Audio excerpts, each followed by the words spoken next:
मुनाफा तो झूठी तारीफों के कारोबार में है, सच बोलना तो अब घाटे का सौदा हो गया है। भारत के 28 राज्यों में उत्तराखंड प्रमुख सर हल्द्वानी इवनिंग न्यूज में आपका स्वागत है। जुआ क्या ना करा दे, इसकी लत का सबसे बड़ा उदाहरण हमारे इतिहास से मिलता है।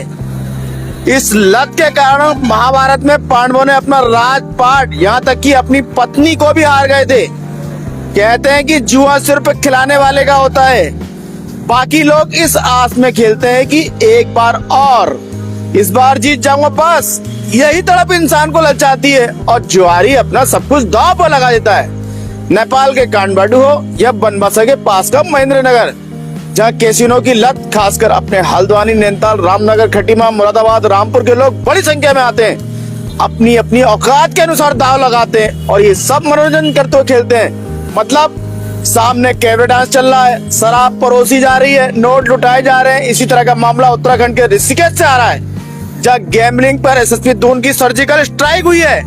जहाँ ऋषिकेश क्षेत्र के होटल में चल रही अवैध जुआ पार्टी के विरुद्ध दून पुलिस की कड़ी कार्रवाई, जिसमें अवैध जुआ पार्टी से 40 लोगों को गिरफ्तार किया गया है। इनके साथ इनके कब्जे से 3,356 कैसीनो कॉइन, 26 ताश की गड्डियां, 1,37,600 रुपए नगद तथा महंगी कीमती ब्रांड की शराबें बरामद हुई हैं। जी हाँ, साथ ही एसएससी ने पूरी चौकी आईडीपीएल को निलंबित कर दिया है। सूचना के आधार पर पुलिस टीम द्वारा हरिद्वार रोड स्थित होटल नवरंग पर दबिश दी गई तो होटल में 40 व्यक्ति जुआ खेलते पाए गए, जिन्हें मौके से गिरफ्तार किया गया। मामला धारा 3/4/5 जुआ अधिनियम, धारा 60/68 अधिनियम के तहत अभियोग पंजीकृत किया गया। होटल नवरंग को फिलहाल सील कर दिया गया है। घटना के बाद से ही होटल का मालिक फरार चल रहा है, जिसकी गिरफ्तारी के प्रयास किए जा रहे हैं। आईडीपी चौकी पर नियुक्त समस्त स्टाफ को निलंबित कर दिया गया, पूरे स्टाफ को ही। और जो गिरफ्तार हुए कल 40 लोगों में, उसके नाम है अशोक थापा, जो ऋषिकेश का रहने वाला है, हर्षवर्धन ये ऋषिकेश का रहने वाला है, सूरज ये भी ऋषिकेश का रहने वाला है। इसी तरह अलग अलग नाम, राकेश जोशी हो गया, मोहन सिंह हो गया, ठाकुर सिंह हो गया, गोपाल सिंह हो गया, सलीम हो गया, बक्सी हो गया, विनोद हो गया, जोत सिंह हो गया, त्रिलोक सिंह हो गया, जहाँ शिवदत्त हो गया। बहुत सही, कुछ लोग देहरादून के रहने वाले हैं, कोई रोहिणी का रहने वाला है। जी हाँ, इसी तरह लड़कियां भी हैं, सरिता है, लांबा है, बेगम और गुलाबो है, मनीषा है। इस तरह तमाम लोग बड़ी संख्या में हैं, जिनकी उम्र 16, 17, 20, 19 तरह की है इधर। और ये बड़ा मामला बिना खुलासा हुआ है। और अगली खबर पर हम चलते हैं। सरकार ने वाणिज्यिक एलपीजी का आवंटन बढ़ाकर 70% कर दिया है। खाद्य एवं आपूर्ति मंत्री दिल्ली ने कहा है कि यह कदम उद्योगों, प्रवासी श्रमिकों और छोटे व्यवसायों को समर्थन देने के उद्देश्य से उठाया गया है। दर्शकों को बता दें, सरकार ने पहले वाणिज्यिक एलपीजी सिलेंडरों के आवंटन पे पहले 20% किया था, फिर 50% और 70% कर दिया है। क्योंकि लगातार बयान आ रहे हैं सरकार की ओर से, किसी तरह की ना एलपीजी में कमी है, ना गैस में कमी है, ना पेट्रोल में कमी, ना डीजल में कमी है। इधर शिक्षा मंत्री आशीष सूद ने आप पर आरोप लगाया कि राजधानी के विश्वविद्यालयों के कामकाज की आलोचना करते हुए सीएजी की एक रिपोर्ट का हवाला दिया, जिसमें 2018 से 2023 के बीच वित्तीय अनियमितता को उजागर किया गया था। मुख्यमंत्री रेखा गुप्ता का कहना है कि अब दिल्ली का शासन परिणामों को चलेगा, बहानेबाजी पर नहीं। विधानसभा सोसाइटी पंजीकरण विधेयक 2026 को पारित कर दिया गया है। दिल्ली विधानसभा ने ध्वनि मत से इसको पास किया है। 1.03 लाख करोड़ रुपए का बजट भी पारित किया गया है। श्री गुप्ता ने कहा, हर 1 रुपए का हिसाब रखा जाएगा, हर लंबित परियोजना पूरी की जाएगी। अब बहानेबाजी से नहीं, बल्कि परिणामों से चलेगी दिल्ली। इधर डीडीए की आवास योजनाओं के तहत नरेला में 2 दिनों में 700 से भी अधिक फ्लैट बुक हो गए। बॉम्बे हाई कोर्ट ने आरआईएल और मुकेश अंबानी के खिलाफ सीबीआई जांच की वाली मांग जो की याचिका खारिज कर दी है।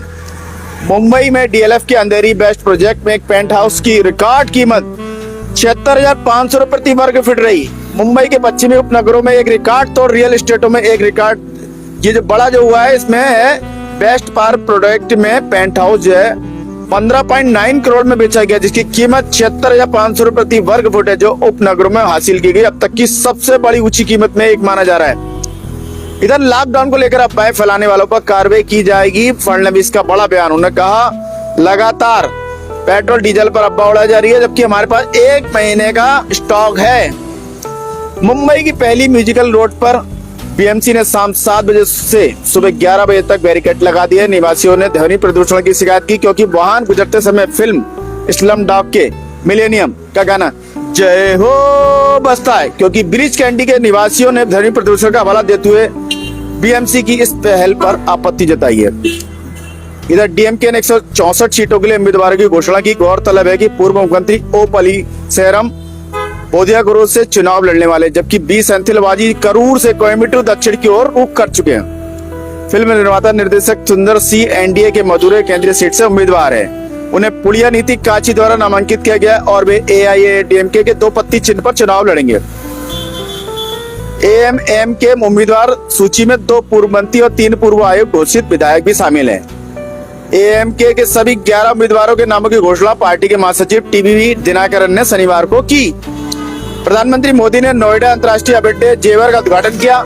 नागरिक उड्डयन मंत्री के राम मोहन नायडू ने कहा, नोएडा अंतर्राष्ट्रीय हवाई अड्डे को सिर्फ एक हवाई अड्डे के रूप में बल्कि एक एरोपोर्टोलिस के रूप में विकसित किया है। आपको हम जानकारी के लिए बता दें कि इसमें 3,900 मीटर रनवे है और करीब 28 हवाई जहाज एक साथ खड़े हो सकते हैं। पूरा एयर कंडीशन बना रखा है ठंडा रखने के लिए और ये एशिया का सबसे बड़ा, जी हाँ, एशिया का सबसे बड़ा जेवर एयरपोर्ट है। और इधर राहुल गांधी की आवाज को लेकर मानहानि का मामला दर्ज किया गया है। इधर 2 अप्रैल को होने वाली सुनवाई से पहले मध्य प्रदेश उच्च न्यायालय के न्यायाधीशों ने भौसाला मंदिर कमल मौला मस्जिद स्थल का निरीक्षण किया। कड़ी सुरक्षा के बीच न्यायाधीशों ने भारतीय पुरातत्व सर्वेक्षण अधिकार के क्षेत्र में आने वाली इस संरचना के विभिन्न हिस्सों का निरीक्षण किया। इसकी वास्तुकला और इतिहास के बारे में जानकारी फिलहाल जुटाई है। मध्य प्रदेश उच्च न्यायालय ने सरकारी शिक्षक के निलंबन पर रोक लगा दी है, जिसके खिलाफ व्यंग्य वीडियो में प्रधानमंत्री मोदी की नकल करने की कार्रवाई की जा रही थी। भाजपा विधायक की लिखित शिकायत के बाद देर रात तक जारी एक आदेश में साकेत कुमार पुरोहित को निलंबित कर दिया गया। इधर हिमस्खलन से मरने वालों की संख्या 7 पहुंचने के बाद अनिश्चित जोजिला दर्रे के यातायात प्रबंधन पर सवाल उठने लगे हैं। शनिवार को लापता व्यक्ति का शव बरामद हुआ, जबकि दूसरे अस्पताल में उसकी मौत हो गई। इधर लोकल खबरों में आए तो भीमताल में कैबिनेट मंत्री केड़ा ने किया कशिया लेक से पोखराल धारी मोटर मार्ग पर 5 करोड़ 37 लाख की लागत से पोखराल धारी तक मोटर मार्ग घिरा था, जिस कारण ग्रामीणों, किसानों, पर्यटकों को आवागमन में काफी परेशानियों का सामना करना पड़ा था। इधर हल्द्वानी में पहाड़ी आर्मी कुमाऊं कमिश्नर से मुलाकात करी। कमिश्नर ने उनको आश्वासन दिया कि नगर निगम के अधिकारियों ने फर्जी दस्तावेज बनाया और बेचा गया, उनके खिलाफ मुकदमा दर्ज होगा। और साथ ही दीपक रावत जी ने यह भी कहा कि इस पर निष्पक्ष जांच जाएगी।